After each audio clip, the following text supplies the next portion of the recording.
La sobrecarga de trabajo, el estrés laboral, hacen que muchas personas experimenten un agotamiento extremo, un agotamiento mental, emocional, afectivo y físico.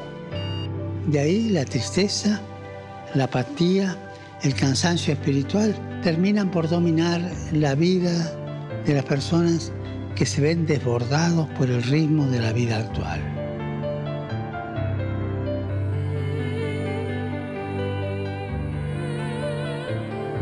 Procuremos estar cerca de los que están agotados, de los que están desesperados, sin esperanza.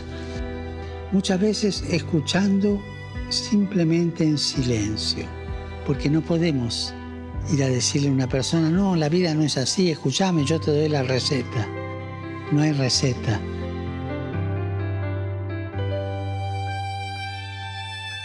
Y además, no olvidemos que junto al imprescindible acompañamiento psicológico, útil y eficaz, las palabras de Jesús también les ayudan.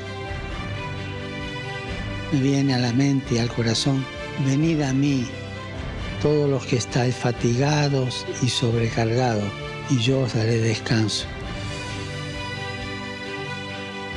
Recemos para que las personas que sufren de depresión o agotamiento extremo reciban apoyo de todos y reciban una luz que les abra a la vida.